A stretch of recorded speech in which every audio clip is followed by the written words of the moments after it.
Je vais te montrer comment je passe de cette tête d'homme de Cro-Magnon à cette tête de princesse iconique. Pour cacher le gris de la barbe, je viens mettre un correcteur orange un petit peu de partout sur les zones d'ombre. J'estompe et là vous allez voir que tout de suite ça va vraiment disparaître. Quand j'ai fait ça, je vais venir appliquer mon fond de teint. Bien sûr c'est pas la bonne teinte donc je mélange et c'est parfait. Vous allez voir tout de suite que ça va être la teinte parfaite par rapport à mon buste. Le secret c'est vraiment de bien estomper pour avoir aucun défaut. Une fois que j'ai fait ça, je fais mon contouring bien haut pour lifter le visage et le regard, la jawline pour sculpter la mâchoire, les yeux et le front. J'estompe bien avec mon pinceau. Ensuite, je viens mettre mon blush, mais d'abord, je le mets sur ma main. Parce que le Rare Beauty, il est très pigmenté. Je l'étale bien comme ça, et là, je viens le mettre très haut pour lifter le regard. C'est le blush qui va faire en sorte que ça fasse un côté naturel, un peu coup de soleil, donc j'hésite pas, j'en ai vraiment mis partout. Et je vais venir contraster avec 3 teintes de correcteurs différents. Je commence avec celle qui est la plus proche de ma peau, j'en mets ici et ici. J'estompe tout bien. Maintenant, je prends une médium, je mets juste ici et ici. Et la teinte la plus claire, je la mets vraiment ici en coin interne, juste à peine.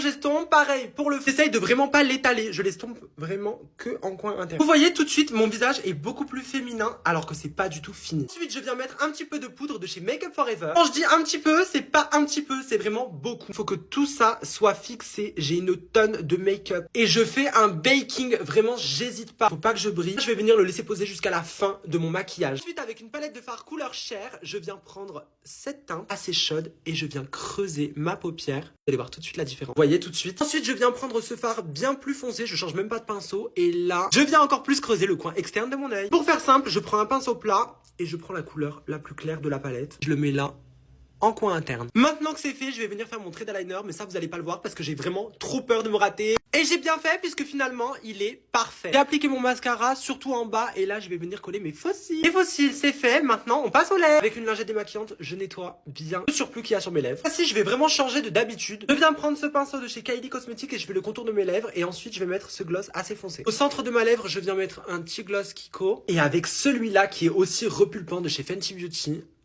Je mets tout bien par-dessus. Pour les lèvres, c'est fait. Maintenant, je vais venir estomper tout ce baking. Là, tout de suite, j'ai une tête beaucoup plus féminine. Avant de mettre le spray fixateur, il faut toujours remercier Beyoncé. Donc, merci à toi, Beyoncé, tu es la reine. Pour mélanger tout le make-up, j'hésite pas. Je mets une tonne de spray fixateur. Vraiment pas mal, hein. Faut que je me calme parce qu'il m'en faut pour demain. C'est tellement lui qu'il faut utiliser un sèche-cheveux. J'ai mis la tenue et la perruque. Dites-moi si vous validez. Moi, personnellement, j'aime beaucoup trop. On me reconnaît pas du tout.